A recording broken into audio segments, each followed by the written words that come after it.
Check test 1 2 1 2. Check that audio. Hello, hello. Looks good, sounds good.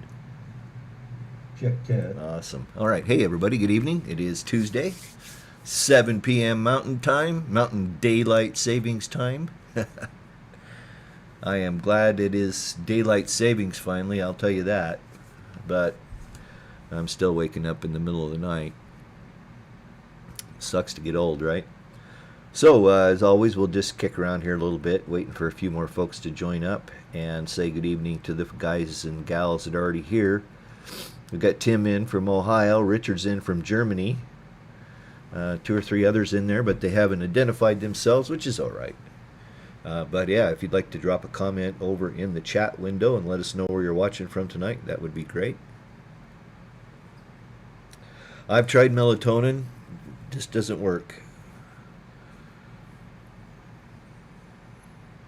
I think a lot of it has to do with is I'm really driven by the sun. In the summer, I'm up and down with the sun. And winter, I just get all discombobulated. The sun's not up late enough, I guess. So, anyway, Tim is headed camping next week, next Wednesday. Awesome. Taking it out to Lake Lanier. Oh, yeah, I've been to Lake Lanier in Gainesville, Georgia.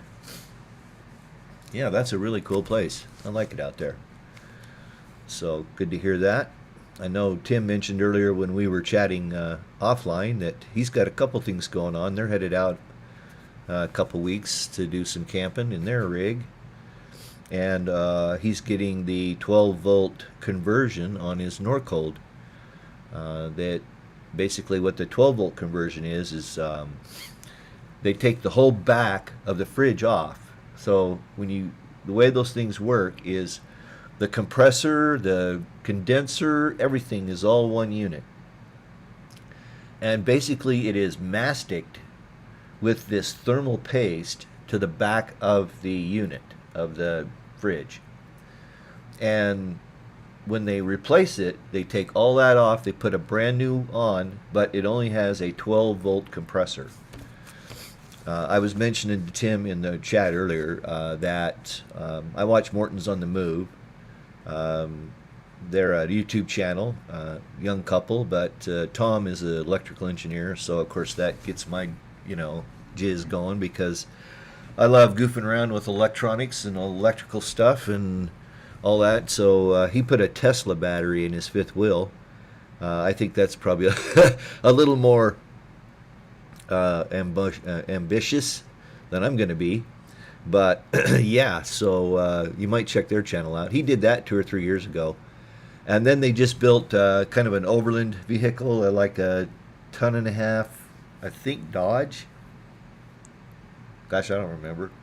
And a truck camper, a big old truck camper, and so of course that has interested me as well. So yeah.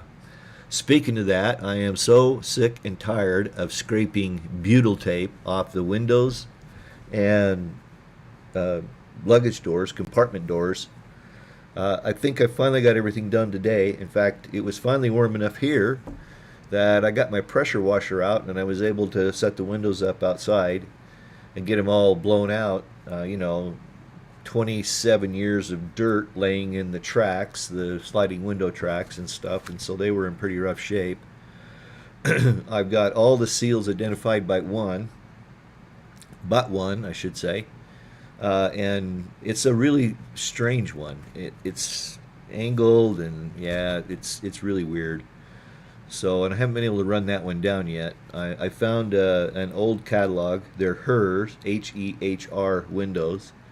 They were used and have been used in RVs for years, jillion years. I think they might be out of business, but you can still get their seals from like Steel Ribbon, I think, is one company that has a lot of seals. And so I've been scrounging for seals. Worst case scenario, the seals aren't that bad a shape. I'm going to pull them all out and wash them in the sink, scrub them up really good, and then I'm going to soak them in silicone You've heard me say before that if you're going to be treating rubber and you want to bring it back to its supple state, silicone is the key. And so I'll be, dousing them in silicone pretty heavily and then rebuilding the windows. But they're turning out okay. As always with every project, you start doing it one way, and I guess you either get lazy, that's part of it, or part of it is just trying to be more efficient. At least that's the way I work when I've got a lot of the same kind of work to do. There's like, I think 6 windows, and there's 7 doors. I haven't got all the doors done yet. But anyway, you find a faster way to do things. And so I started, with a heat gun, getting the tape warm, but kind of quickly realized that it came off better when it was cold. It hadn't been warmed up. Yeah, it broke up into more pieces, but it came out in bigger chunks, which meant less scraping. And then I took a wire brush on a drill and cleaned up all the edges. You'll get to see all that in an upcoming video here in the next, well, not this week, but probably next week. This week I'm going to be gone, so I won't be cranking out a video. Side note to Rich, for those of you that are just tuning in or haven't been following along, Rich Kirby bought Rusty, my 40-foot Class A Newmar, and he's been sending some stuff here, and he sent a box, and Rich, I kind of misspoke. I said that the box I thought was in okay shape, but I moved it today. I just set it inside the front door yesterday. I didn't really pay any attention, and I moved it today, and one corner was beat up pretty bad. So I talked to my mail gal, and she says she doesn't seem to think it would make any difference as far as the length of time. I haven't opened the box to see if anything was damaged. I probably wouldn't know if it was damaged anyway. Well, maybe the electronics that you sent, but anyway, as a heads up, I'm looking at that and I'll make sure that, if we have to, I might have to get that box open and make sure that the electronics got through, if there's a time limit on the insurance. She didn't seem to think there would be, but I'll run that down tomorrow. She gave me a phone number to call at the post office so I don't have to go through the toll-free BS to try to get an answer. John is in. Hi, John Besnick. He is still in Florida, but he's headed back to Michigan sometime next week.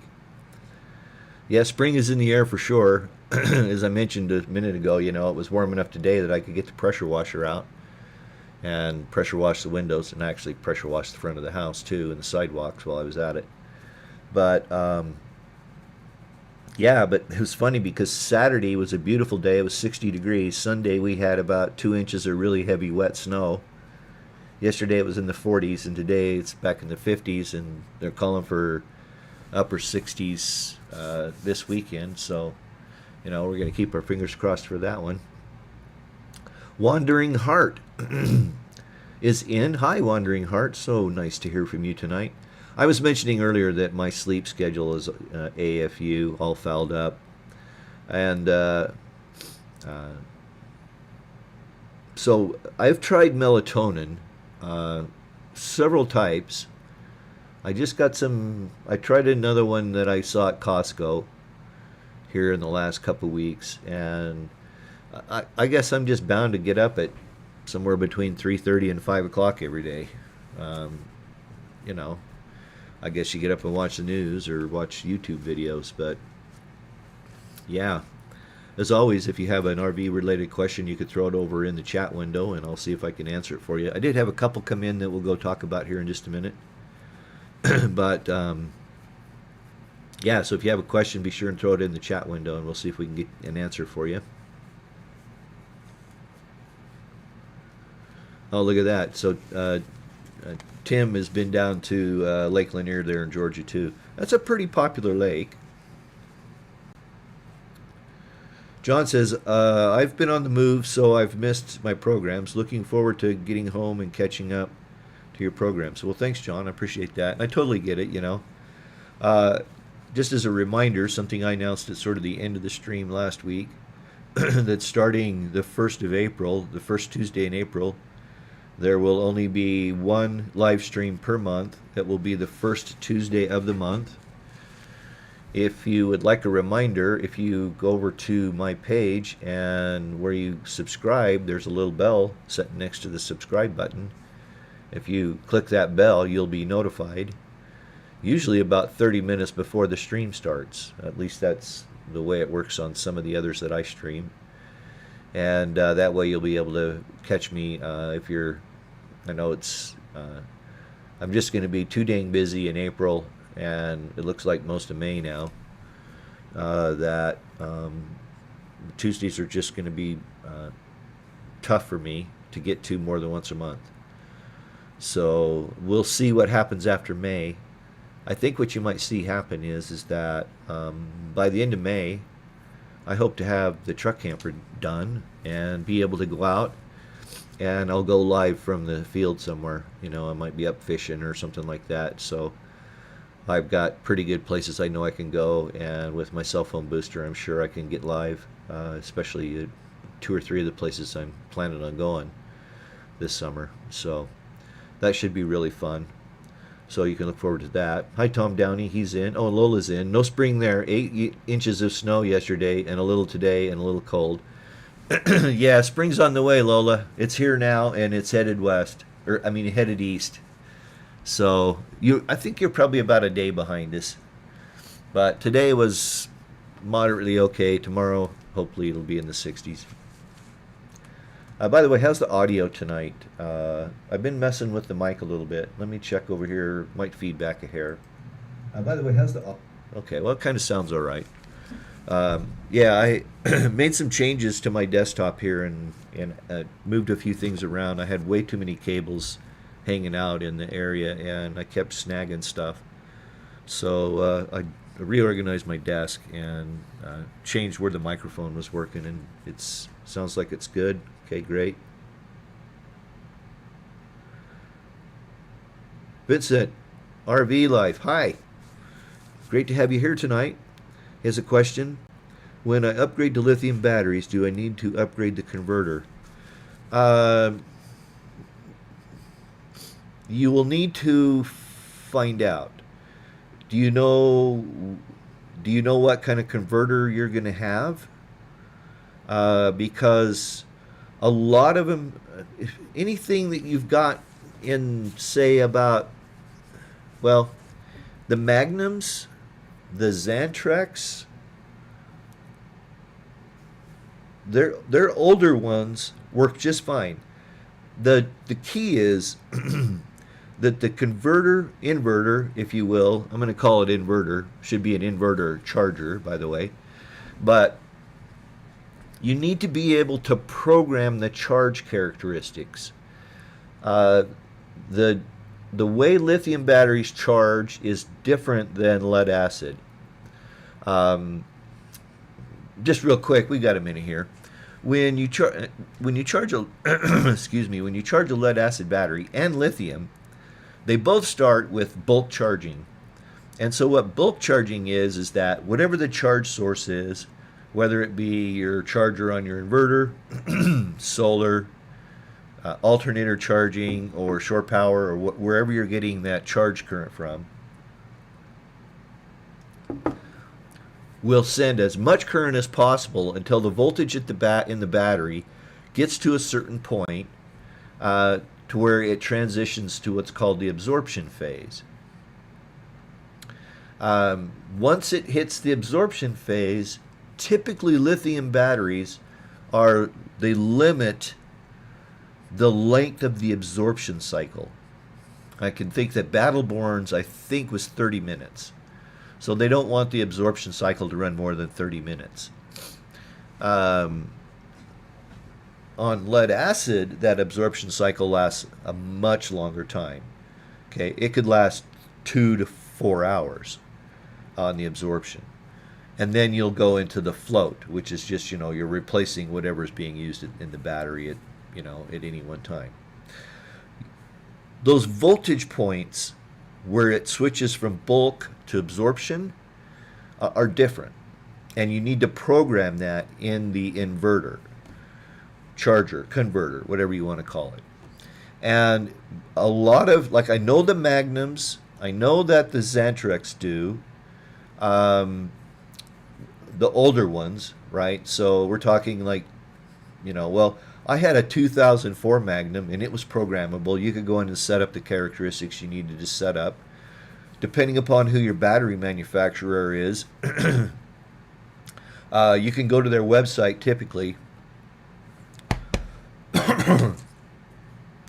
and download those that information. Or I know that like Battleborn, they tell you exactly how to set it up. If you have a question, you can call them on the phone. They'll walk you through setting up your inverter step by step. And the newer inverters, some of the SunPowers, uh, like all of the Victrons, Renogy, those are all new enough, and they're going to all be programmable, and they may have presets for lithium. If you don't have a preset for lithium, then you want to see if you can program it. Now, if you know what your inverter is, Vincent, throw it in the chat window because. Okay. You look. Oh, that's right. That's right. You're searching. You're shopping. Currently looking at a 2016.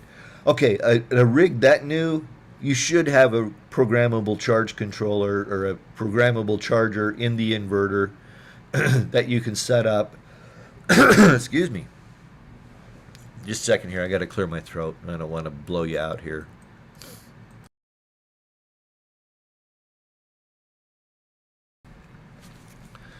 Anyway, so you should be able to set that up for lithium, no problems. When you get it, just drop a comment, at the next live chat after you get it, and we can check out that inverter. But something that new, I think you're going to be just fine, being able to put lithiums in with no change to the charge controller inverter.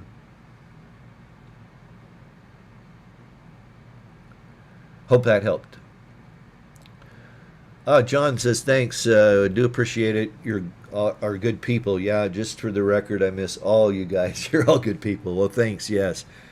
We have a great community here.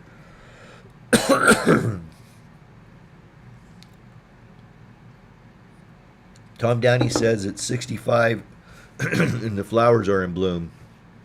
The plums are in flower. Yeah, you're about 6 weeks ahead of us. Well, maybe 4. I was just looking at possibly coming out to Sonomish at the end of July. There's a three-day festival out there I might come out for, since that's kind of close to me, given that gas prices the way they are. Good idea to stay close. Gracie Seeking Adventures, hi. So happy to have you here from Portland, Oregon, one of my favorite cities. I love Portland. I used to travel there all the time. The company I used to work for, we had an office there down on the 5 in the Rose Building. So if you're southbound on the 5 there on the right side of the interstate, there's a big building. It used to have a big rose painted on the end of it. I haven't been there in years, so I don't know if it's still there, but I imagine it is. But yeah, so Portland's a great town. I love it over there. Tom Downey says, if you're going lithium, go all in, do the total system. Yeah, Tom, on an unlimited budget, for those that are independently wealthy like yourself, that's not a problem. Wink, wink. I'm just teasing you. Of course, you know that. The way I did my system was, I changed my inverter out in 16. In 17, I did, wait a minute. Oh, no, in 17 I didn't do much because I blew the motor and was out 30 grand for that. In 18 I did the roof and put the solar on with the solar charge controller. In 19 I put the lithium batteries in. So I spread it out over like 3 years, my whole system, just to spread out the cost. I could have paid for it all at once, but I try to live, on a certain amount of money every year. to keep the tax situation in hand. So I just spread it out. Hey, KX Racers in from Pocono Mountains. Yeah, I'd love to come back and visit you, pal. I love Pennsylvania. I've got a really good friend. I've got lots of friends around Philly. I've got a friend in Malvern, and another one that's in St. Agnes, something like that. But yeah, Philly is a great town. I think I'd love to come out and visit. I've been there and seen some of the sites, downtown. But yeah, that's pretty country out there. Eric Myers asks Tom, what is the total package? Well, he's probably talking about solar, a new inverter, battery monitoring system, of course, lithium batteries, alternator charging, a DC to DC charge controller. We're up to about 10 grand there, maybe 11.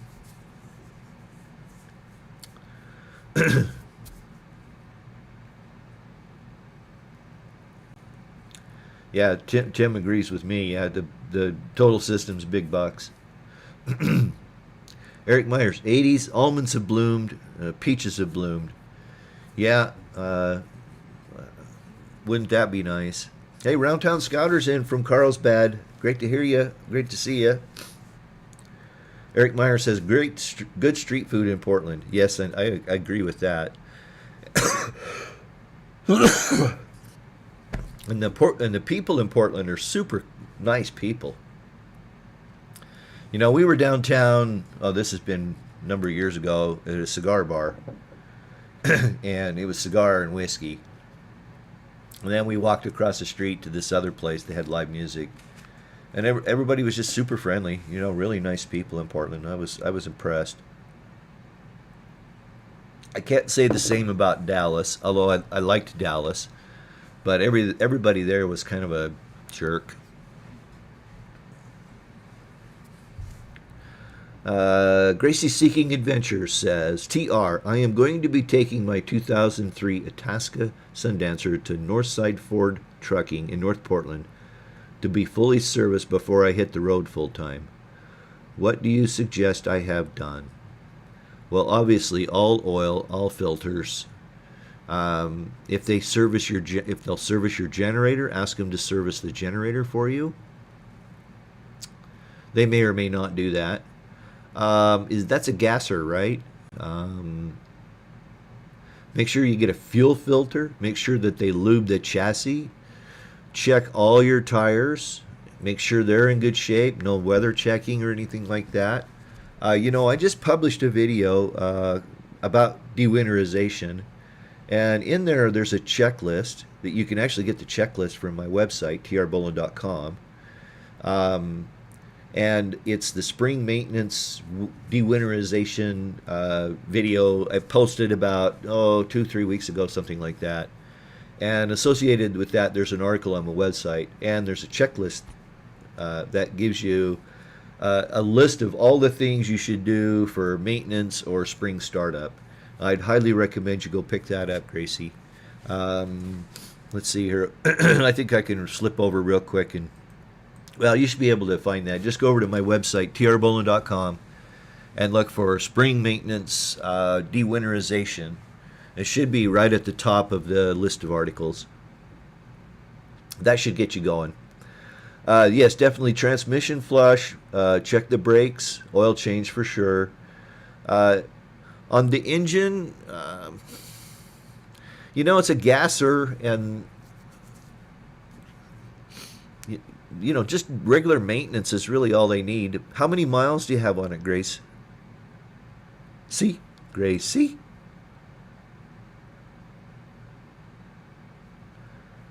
Okay, Eric yeah. Not going to happen. Tom Downey, no, really. Victron inverter charger, $1,500 batteries are lower now, $700 each. DC is $250. Yeah, I got a screaming deal on my batteries. I bought blems, okay? On the one battery, I could not find a blemish on it anywhere. They're case blemishes, right? So they've been rubbed or scrubbed or something. On the other one, there's a little mark on it. And I saved $150 a battery off them, so I got both batteries for $1,300.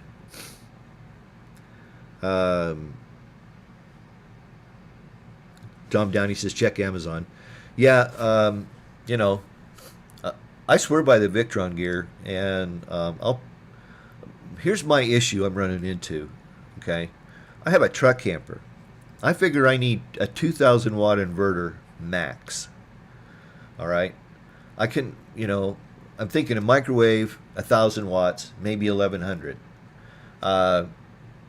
You know, the fridge, I wouldn't run that way. I mean, I wouldn't run that through 110 anyway, so that's propane and DC only. So I just don't need more than 2,000 watts. But I want like a 100 amp charger. That would be ideal. However, you can't find them. And what you do find, they're $700 or $600. And so I'm actually looking at probably doing an inverter and a charger separate. Of course, I'll have alternator charging, a DC to DC charge controller, and the Victron BMS battery management system. That Victron there is, it's second to none as far as battery management goes. I've looked at the others, and Renogy has a good one, right? And if anybody from Renogy is listening and you want to sponsor me a battery monitoring system to do a review on, I'd be happy to do that. But otherwise, I'll probably fail with what I know, which is, if you don't know by now, that's my MO. That's my modus operandi. I try to recommend stuff that I know personally that I've used, and try to keep using it, because you know that stuff's expensive.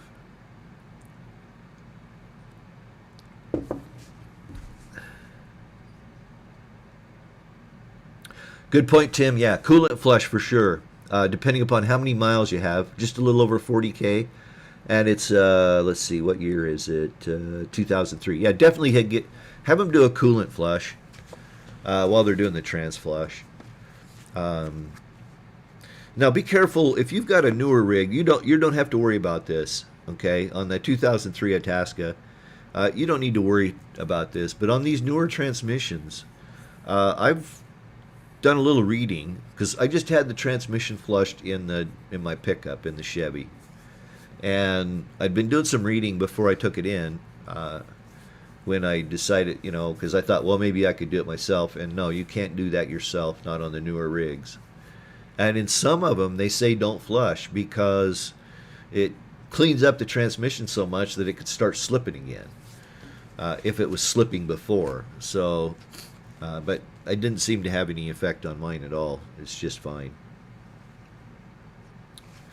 Tim Meyer says he's looking to split the system between the solar side and the battery charging inverter and Victron stuff. That's a good strategy, Tim, for sure.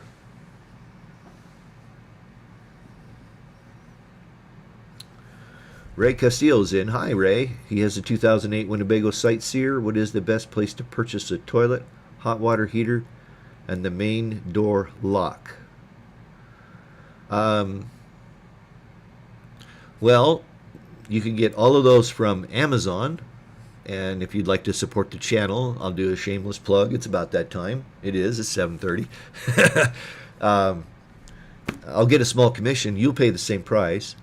And you can get those from Amazon. Or you could go over and get them from RecPro. That's recpro.com. RecPro is a great company. They have the toilets. I'm sure they'll have your door lock. All that stuff. Water heater. You know, Ray, you might consider a tankless. They're a bit more expensive. But I'll tell you what, having unlimited hot water is a game changer when you're RVing, especially if you only have a 6-gallon. It will fit in the space of a 6 or a 10-gallon water heater. And they're plug and play. The only thing you need to do is the door will be different, right? So there's a door over I'll get it out. There's a door on the water heater. That won't fit the new one. So when you buy your water heater, you have to buy a door. I love that Gerard. That's what I put. I put the Gerard GC2 in my RV, in my Class A, and I just loved it.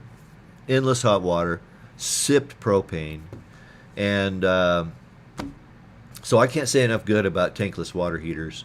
It's been, with the exception of, I was at altitude and it was cold. So I was at 6,500 feet altitude. And remember, gas appliances, as you go up in altitude, get derated. There's less oxygen. The concentration of oxygen in the air is lower at altitude. And so the gas doesn't burn as efficiently. And then it was really cold. The incoming water temperature was 40 degrees. And so I was only able to make 100-degree water. But that was the only time I had any trouble. And it totally makes sense, being at that much in altitude and with that cold of water. What I did was I flipped over to tank water. I had half a tank of water, and it wouldn't have been at 40 degrees because it was, been sitting in the RV for, several days, and it had just gotten cold. In fact, it was snowing. But anyway, the long short story is that the tankless was amazing. But yeah, the Gerard GC2 is what I put in, and I would highly recommend it. And you can get that from RecPro or on Amazon. Either one of those. I think, yeah, RecPro includes shipping in their prices. I believe they do. But I bought a lot of stuff from RecPro. I bought all the materials for my roof, with the exception of the termination strips. And I've got a bunch of stuff from RecPro. So yeah, they're a good company. So hope that helps, and it wasn't too big of a shameless plug. Check the marine equipment dealers. Tom, yeah, that's a good point. And I was actually, I spoke to a marine dealer here because the HER windows, HEHR windows, that I have in my truck camper were also used on boats. And so I was hoping they might be able to get this one piece of steel that I can't find as I rebuild the windows on that. There should be a video out next Sunday. I'll have another. I'll be back on the cycle of publishing truck camper videos on Sundays. But as a reminder, if you're just tuning in, the live stream will be cutting back to the first Tuesday of every month, at least through June. Okay. Gracie says she found it. Excellent. You're welcome, Gracie. She found the article on spring maintenance, and it's generic enough, and it's basically designed so that you could pick up the checklist and customize it to your own needs.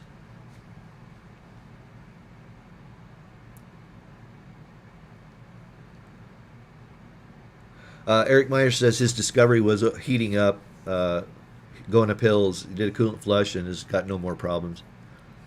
Yeah. The other thing too is, to blow the radiator out occasionally with at the car wash. I got a tickle tonight for sure.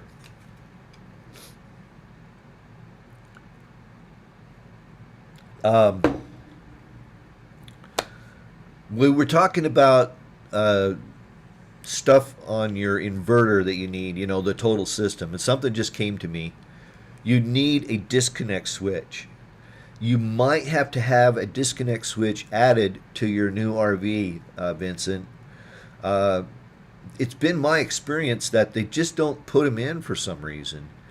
And it's a horrible pain in the butt to have to drop the battery cables to get the inverter unpowered so that you can do something with it. So you might make sure that you put in a disconnect switch. Oh, and then Tom says smart shunt, $140 with the gauge, and the entire system is Bluetooth. Yep.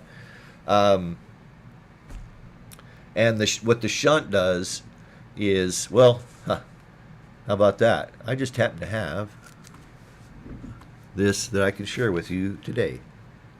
Something I've been working on.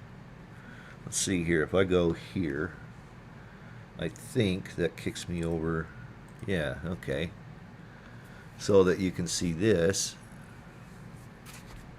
Let me pull this down.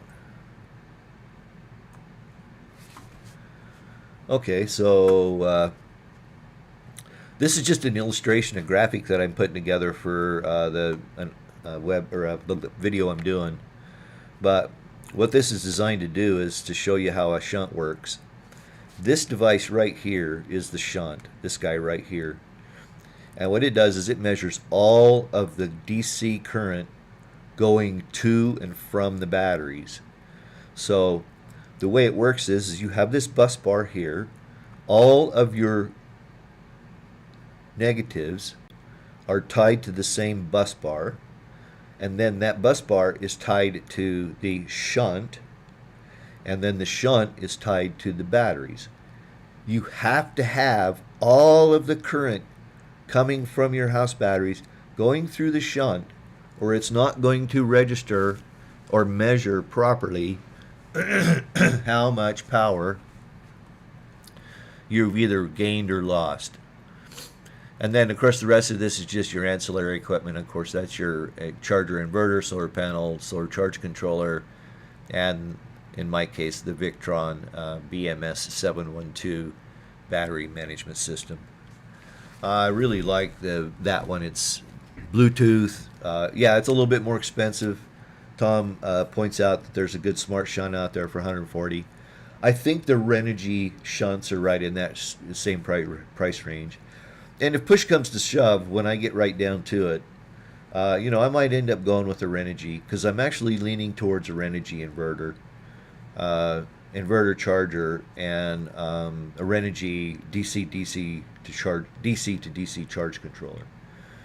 I'm actually looking towards that very seriously. I haven't made that selection yet. I've got batteries. I've got solar panels. They're Renogy. So that may be the direction I end up going.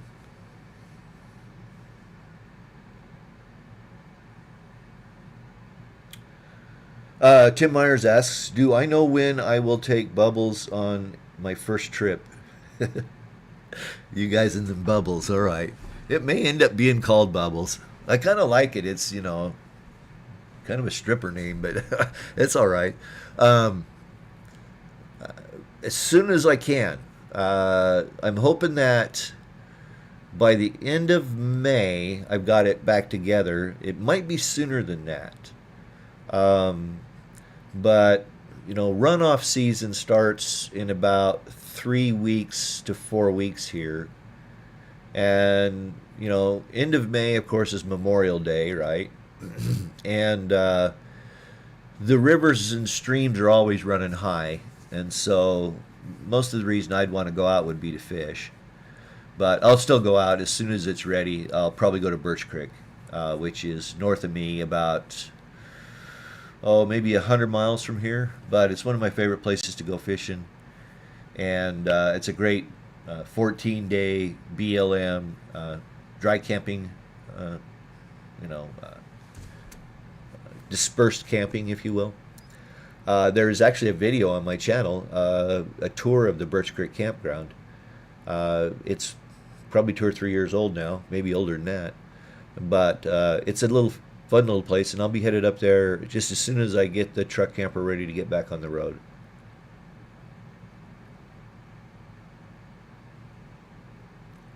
Gracie Seeking Adventures, TR. Now, if they do not do gen maintenance, who should I look for to have my Gen E maintenanced? A good RV repair shop. You might find a mobile RV repair guy that will come to your home and do it, especially there in Portland. If you just get on and Google mobile RV repair, and then of course check reviews, that's really valuable. But I'll bet you'll find a mobile repair guy that'll come and do it for you. And basically all it is the oil and the filter, air filter, and maybe yeah, that's really all it is. So, or an RV shop, I hate to say it, but something like a Camping World or a Bish's. I don't know if Bish's is out there or not. They're getting bigger, but yeah, just a good reputable RV repair place. The problem you're going to find is they're all going to be slammed right now because everybody's going to be getting ready to go out for spring, and so especially in Portland and the areas where you're 10 to 15 degrees temperature wise ahead of us. Um, they're going to be slammed, and so you might have to wait 3 or 4 weeks. That's the only downside. But yeah, I would look for a good mobile repair guy. Check the reviews on Google. You'll be all right.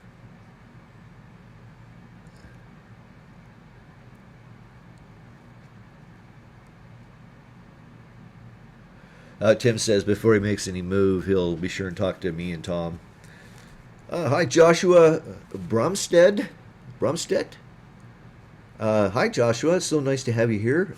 You're a new face and a new name, so welcome. What are my thoughts on keyless locks for RV doors? I'm thinking about upgrading my locks, but I've heard of people being locked out of their RV after installing them. Yeah, a lot of the newer RVs all have keyless, and I've seen a few posts here and there about people getting locked out. Um, I, are you going to install it yourself, or is somebody going to install it? I think it's a little bit more risky to install it yourself. I'm not saying anything about your skills. I'm pretty handy, and I don't know if I would try. I might try that, keyless locks. But I'd make sure that I had another way to get in. Um, Even my RV, except maybe like when I was out, way out in the sticks and there was nobody else around, I always left one window open or unlocked. Usually, the driver's side window was unlocked, and then of course I don't have keyless, so I had to hide a key out. And though it's a well, what it was is for my apartment in Denver, I had, I was living high on the hog. I had somebody coming in to clean once a month. And so I had a key outside that she could use to get into the apartment, into our building, which was, fobbed access and that stuff. And now I have it locked in the back, up underneath the bumper, that has a key in it to let me in the door. So, it would be cool. Would it improve the enjoyment of your RV? I don't know. It might be okay, but I would make damn sure I could get in. He says he will install it himself. Yeah, I mean, I don't think they're really that difficult. Especially the aftermarket ones, because they're going to come to where you can just use the existing screw holes. There's probably not much you have to change. Probably run more wire, maybe. But yeah, I would just make dang sure that I had a way to get into that thing. That's about the only thing I'm saying. Looking at RV lock system. Okay.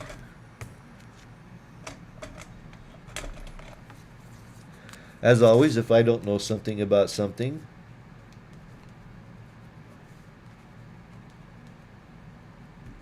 I'll look into it. I'll do a little research on it, and if you want to tune in next Tuesday night at 7 p.m. Mountain, we'll chat about it then, and I'll give you my opinion on it, and I'll do a little digging around, see what I can find out about it. RV lock system. Okay, Joshua, great question. Thank you. Tom Downey says, I made a copper strip to connect the shunt, disconnect switch all in one piece. Yeah, I actually had, in a different RV, I built a bus bar out of an electrical ground bar that you would use in commercial electric. I built a server room in one of our offices, it's been back in 2002 or 2003. And we replaced all the electrical. Well, we had all these big ground bars, and they replaced all that. And so instead of seeing those go to the recycler or scrap or garbage, I hauled them home. And I used them to make bus bars. So I cut it up and yeah, uh, good stuff. Yeah, good point, Tim. And yeah, I just make sure the keyless system has a key side to it for manual operation. Gerard GC2. Yes, sir, I believe. Ray, that's right. Just a minute here.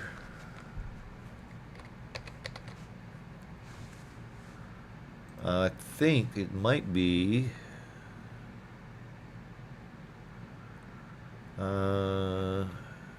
Maybe they've replaced it. Oh, sorry. Yeah, it is the. My bad. Yeah, it is the 2 GWHAM tankless water heater. And then you need the 2 GWHDB door kit. Hang on here. I'll do this for you.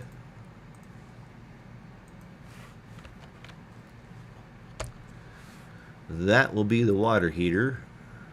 And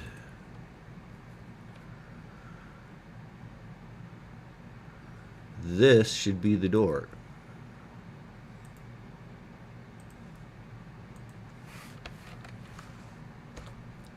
All right. So that shall take you right over to Amazon there and get you going. Ray? Eric Meyer says, Rev in Codburg, Oregon. Don't forget the pizza in town. RV maintenance. Rev in Coburg, Oregon. Don't forget the pizza in town. Okay. RV maintenance. Okay, there you go. There's a tip for you there. Sounds like Gracie.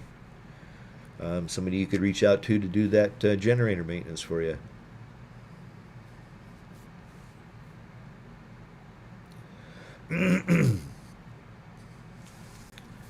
Oh, and he says they do generators. Excellent.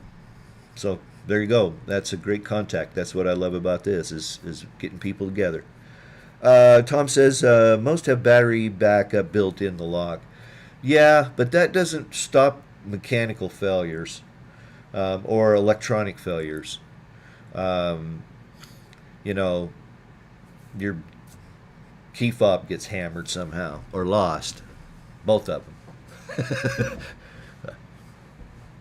Just saying. But no, I think just having a key backup is definitely a backup key is definitely a requirement. Tom Downey says there is a YouTube vid that shows how to do the door lock system. Yeah, I'm sure. You know, there's a YouTube video for just about everything.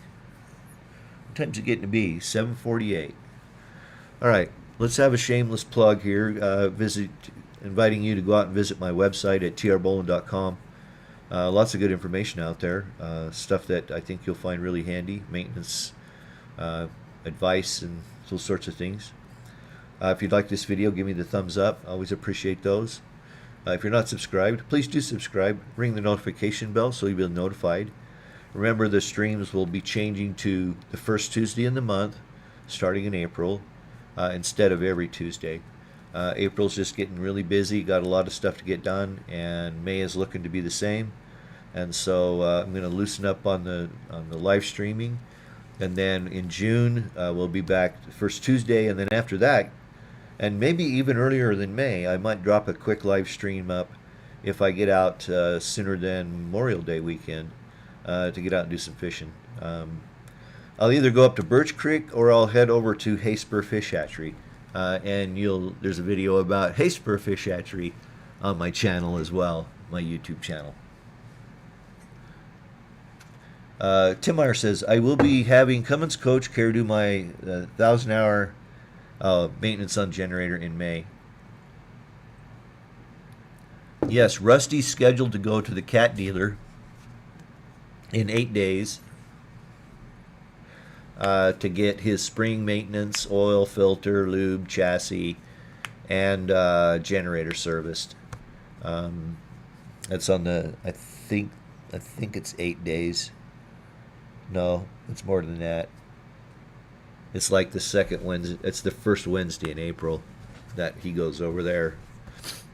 And then, oh, by the way, to my fellow Newmar owners, I had a banged up water bay door that I took a rock in. I was rolling down I-84 between Hammett and Glens Ferry. And if you've been through there, maybe if you have or you haven't, but you're running alongside the mountain there, and it's known to have rockfall. And there's a falling rock signs and all that stuff. And I'm rolling through there, and I'll be damned if a rock didn't roll out and get me right in the water bay door. It wasn't too bad. I got it, straightened out enough that I could use it, and then always kept saying I was going to get it fixed, and now I have to fix it because it's part of the deal I made with Rich is to take care of that for him. So I got to looking around, and I was looking on eBay, and I called Cola, and I called Vizone, all the used parts guys, and couldn't find the door. It was a 48 by 30, and I finally broke down about 4 or 5 weeks ago and called Newmar, and to get the door shipped to me, $600. That was $250 less than a door that was, not big enough, but it was from a Newmar on eBay. So I was glad that I called Newmar and asked them because it's going to make it a lot easier to fix that water bay door. Now all I have to do is paint it. And there'll be a video coming on that too. Any more questions, comments? Yes, Tom, they do. Surprisingly, also I was pulling the couch out because Rich got a new couch, and I was taking the old couch out, and we snapped the selector control knob on the heat panel there. I'm sure your Mountain Air is the same way. They're on the dash on the far right side of the heat controls. You've got the I think it's the fan, and then the temperature, and then the selector, right? Defrost, feed, whatever it is. And we broke the knob off that, getting that couch out.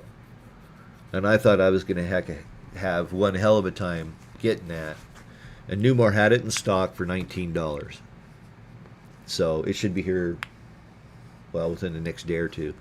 The bad part of that is I've looked at that, and it's in the dash. And there'll be a video on it, but it's a pain in the rear. I'm sure it's going to be tricky. Let's see. Tom Downey, Newmar, yeah. That's not bad at all. I agree, Tim. $600 for a 48 by 30, composite laminated door. Hinge, latch, the whole shoot and match. Hey, that rhymes. Tom says he's replaced several major assemblies. Yeah, well, that's the beauty of that company. The issue is we don't have a Cola or a Vizone out here, at least in my part of the country. You would think they would have a RV graveyard at least in the Salt Lake area or over in Boise, but there's not. Not like a Vizone or a Cola. Gracie says, almost forgot to ask, on the last 2 trips in the RV, the CO2 sensor kept going off when I ran the Jenny. I had to put a fan on the sensor to keep it from going off all the time. Thoughts? Probably CO, Tim, carbon monoxide. And my thoughts are you've got a carbon monoxide leak. You've got a gas exhaust leak. So when you get it serviced, you have them look at that exhaust and make sure it's not leaking. If the exhaust is not leaking, then you probably just have an old CO sensor. You got a 2003 rig. I don't know how, is it a built-in CO or is it a plug-in, like you would plug it into the wall, or like, like a, smoke detector that you might have on the ceiling. If it's alarming, I would think that there'd be something going on there. You got carbon monoxide in the area, and so you want to watch that.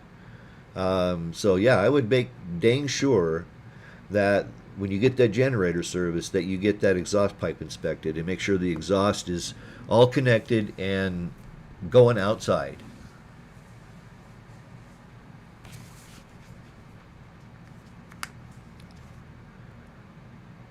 Okay, so that is a CO and a gas. So that's an LP and CO. So that's your propane and your carbon monoxide sensor, Gracie. She says it's the sensor that is near the floor under the stove.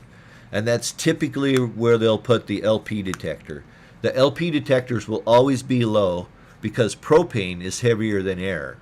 And so when propane goes into your rig, it floats and soaks and settles on the floor. And that's why they put the LP detectors down there. It's probably a combo. And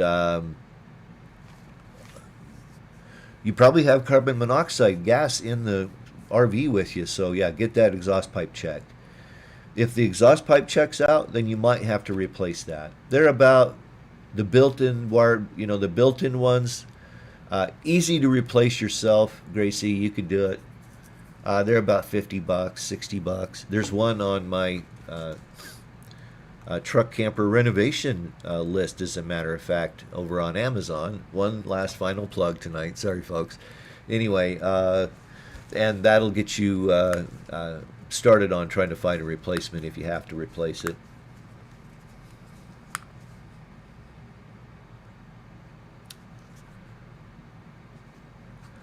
She says, always keep the fans open and the window open anyway when in it.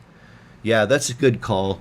But sometimes that can actually, want to make sure that the window you have open isn't up near the generator. Because that could actually suck a little bit of exhaust gas in if you had a window open near there. So you would want to have a different window open than, because I'm imagining the generator is probably up in the front, and if there's a window right above that, I wouldn't open that window while the generator's running.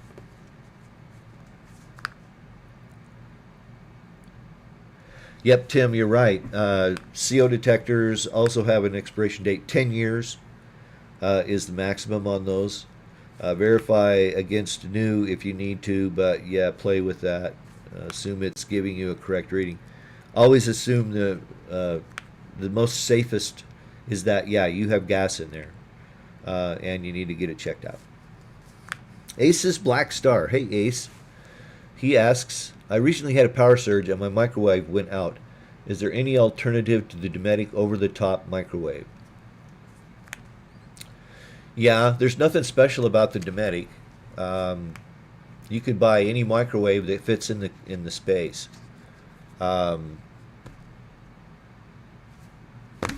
There's nothing special about the Dometic. I know that like my aunt and uncle's Newmar had GE appliances, had a GE microwave convection oven. And so, yeah, there's nothing special about the Dometics.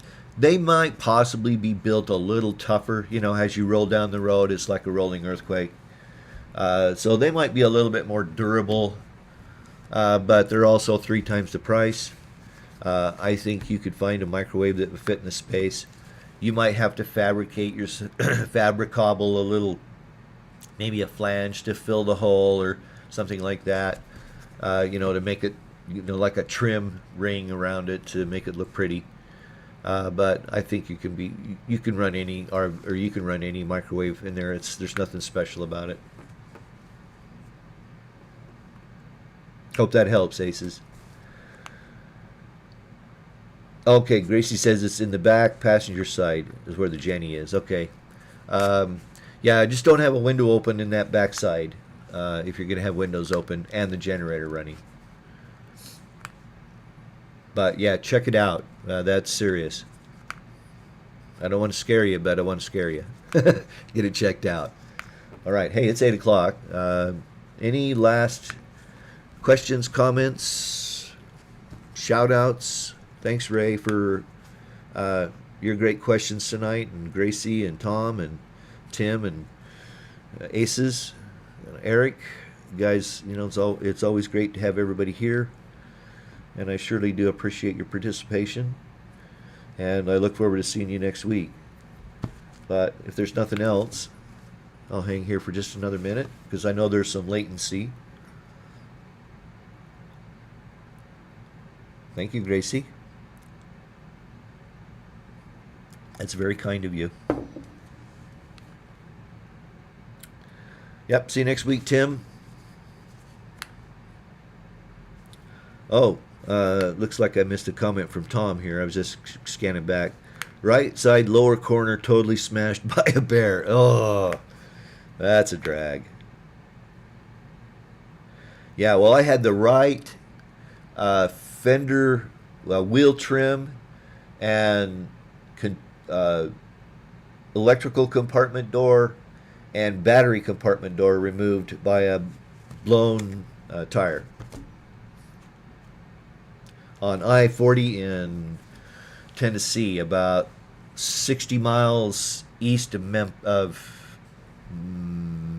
Memphis, or was it Nashville? No, Memphis.